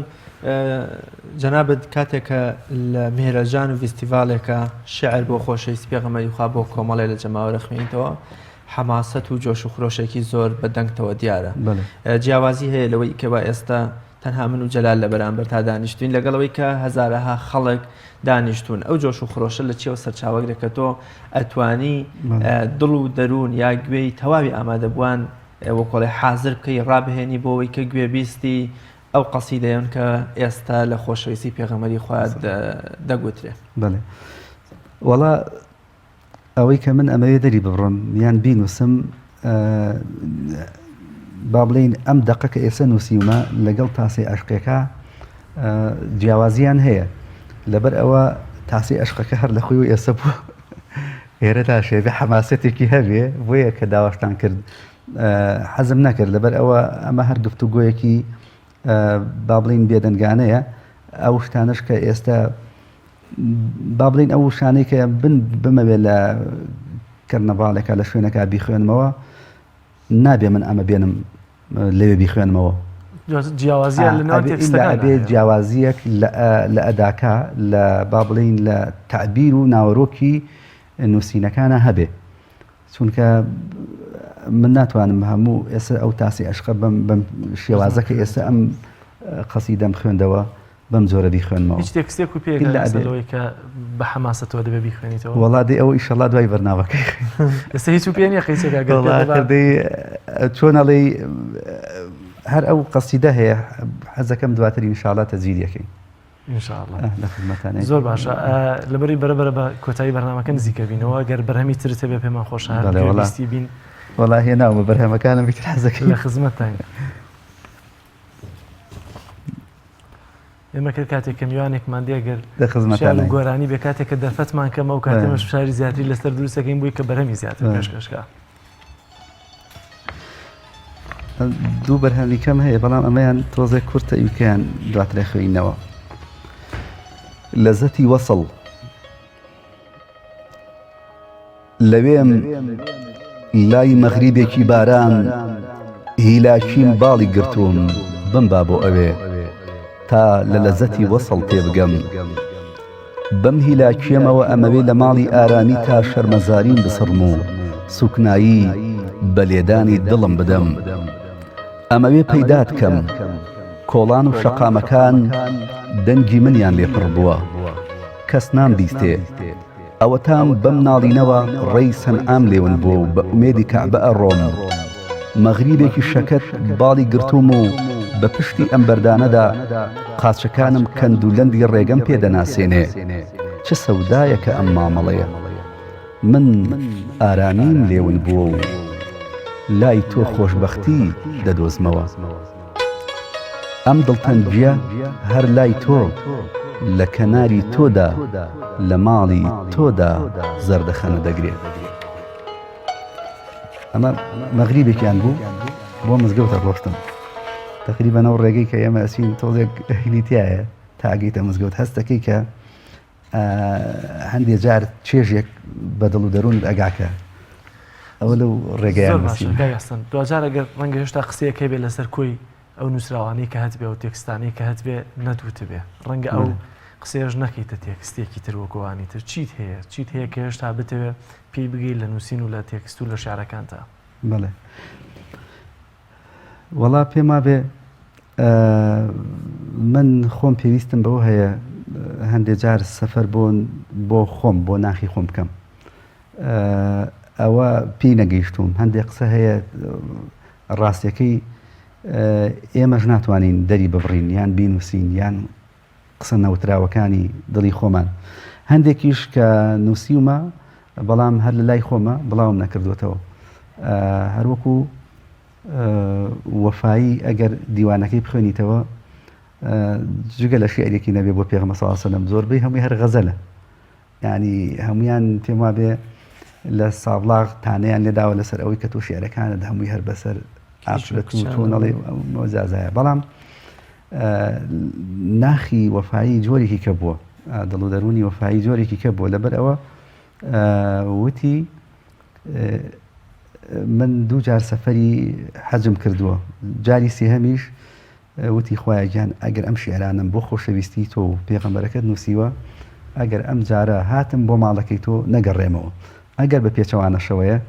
ئەوە با بگەڕێمەوە سابڵاق ئێتر پیرەمێرد لە پێشەکی کتێبەکەی ئاڵێ لە کێوی عەرەفە بووین ئاخر مەقامی ئەوەی کە با بڵین ڕوکنی حەجەکە کە لەوێ هاتی نەخوارە و سکێشەیەکی لێ توش بوو وەفای لەوێ وەفاتی کرد لەبەر ئەوە جاری وا هەیە یان با بڵین کاگ ئەکرەم عەنەبی ئەگەر تەمەن مەودا بوایە لە ئیلاهی نامە باوەڕەکەی شتێکی نووسیوە کە هەندێک لەوانەیە بە گوناحیان زانی بێ بەڵام من ڕۆژێکیان لێم پرسی وتی ئەوەی کە من نووسیومە بەڕاستیەکەی خەڵکێک تەفسیری خۆی بۆکە من حەقم نییە بەڵام ئەوە ئیتر ئیلاهی نامەیە لەبەر ئەوە تۆ ئەبێ بە وەکو خۆی لی تێبگەی ئەو نووسینانە یان ئەو شتێک کە لە دڵ و دەرونی منە هەیە لە دڵ و دەرین کەسێکی کەشە ڕەنگە تەفسیرەکەی شێوازەکەی جۆرێکی تر بێت. بەڵێ زۆر سپاس بۆ بەڕێز ئەحسەن حەسەن شاعیر زۆر سپاس کە بەرنامەی پەیامی ڕۆژت بۆ ڕازاندینەوە بۆ ئومێدیەوەی دڵ و دەروونمان هەمیشە ڕازاوە بێ و بە نووری پێغەمبەری خوا صلی الله علیه و سلم ئاوادان بێ. زۆر سپاس بۆ ئێوەش ماندوو نەبن دەستان. بەڵێ خۆشەویستان ڤیدیۆکمان لەسەر مەولودنامە یام یادی لەدایکبوونی پێغەمبەری پێشەوا صلی الله علیه و سلم ئامادەیە با پێکەوە بینەری بین. مولاي صل وسلم دائما أبدا على حبيبك خير الخلق كلهم مولاي صل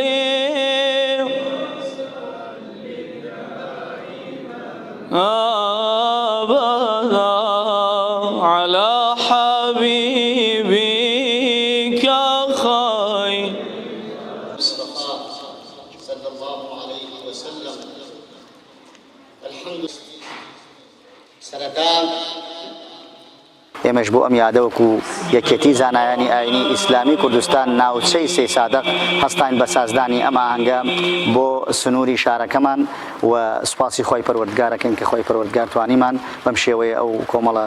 خەڵکانە داوەتکەین بۆ ئەم یادە پیرۆزە بۆی زیاتر شارەزابین لە ژیانی پێغەمبەری خوا صلی الله عليه وسلم لە گۆشەیەکی ژیانی پێغەمبەری خوا صلی الله عليه وسلم هەندێک صفەتی پێغەمبەری خوا صلی الله عليه وسلم هەندێک محاضرات و وتار کە بەگوێی مسلمانانە بدرێت بۆ ئەوەی کەوا بێتەمایی خێر و بەرەکەت بۆ دنیا و دوا ڕۆژمان و بێتەمایی خێر ئەوەی کەوا صفەتەکانی پێغەمبەری خوا سنەتەکانی پێغەمبەری خوا صلی الله عليه وسلم زیندوو بکەینەوە لە ژیانی خۆماندا بۆیە ئەوە ئەم یادە بە گەورە و پیرۆز تەماشا ئەکەین بۆ ئەوەی کەوا بێتەمایی ئەوەی کەوا سنەتەکانی پێغەمبەری خوا صلی الله عليه وسلم زیاتر زیندوو بکەینەوە بێتەمایی خێری دنیا و قیامەتمان.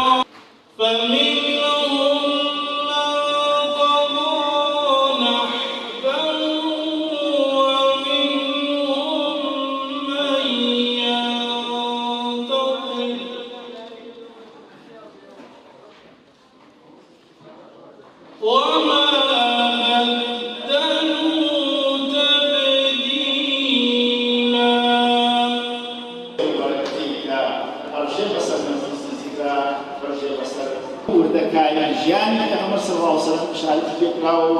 دیاریکراوە و باس کراوە ئەوەی کە خۆی باسی کردووە ئەوەی لە قورئانە هات جا لەوایە کە فەضڵ و گەورەی پێغەمبەری خۆشەویست صلی الله عليه وسلم ئەوەیە کە بۆ سەرەتا پیرۆزبایی مانگی مەولودی پیرۆز لەسەر جەم مسلمانانی کوردستان و شارۆچکەی سێ سادق بە تایبەتی ئەکەین. سپاس بخوا کە شارۆچکەی سێ سادق یەکێکە لەو شارانەی کە هەموو ساڵێک لە پێشوازیە مانگە پیرۆزەدا جێگا و ڕێگای خۆیان جێپەنجای خۆیان دیارە و ئەمڕۆژ یەکێتی زانایانی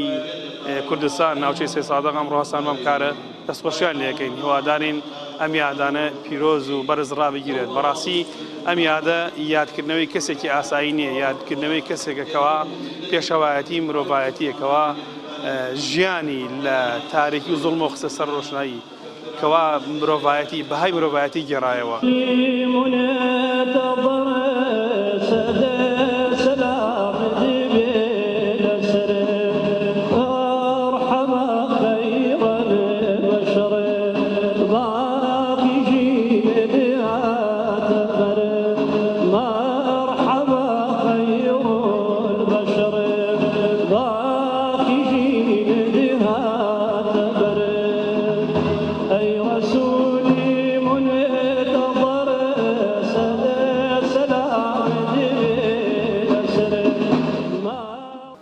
سەی سادق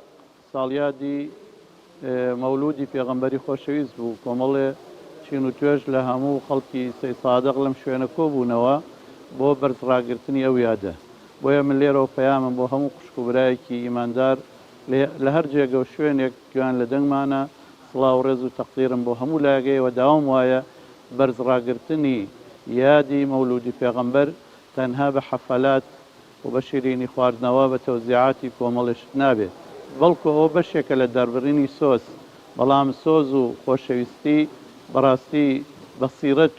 چۆن بینینی شت سێ بەشمان هەیە، بەشێکی چاو، بەشێکی دڵ و بەشێکی عەقڵ. ئەوەی کە بەڕاستی بریتێر لە خۆشەویستی و دەربڕین و ناسین و وەفاداری بۆی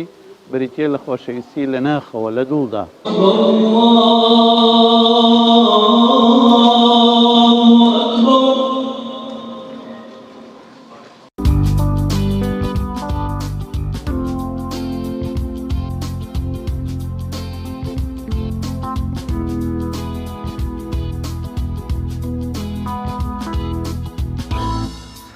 بینەرانی عزیز بەرگە بابەتەکانی بەرنامەیە پەیامی ڕۆژی ئەم ڕۆژمان پێشکەشکردن بۆ هیوایی کە سەرەتا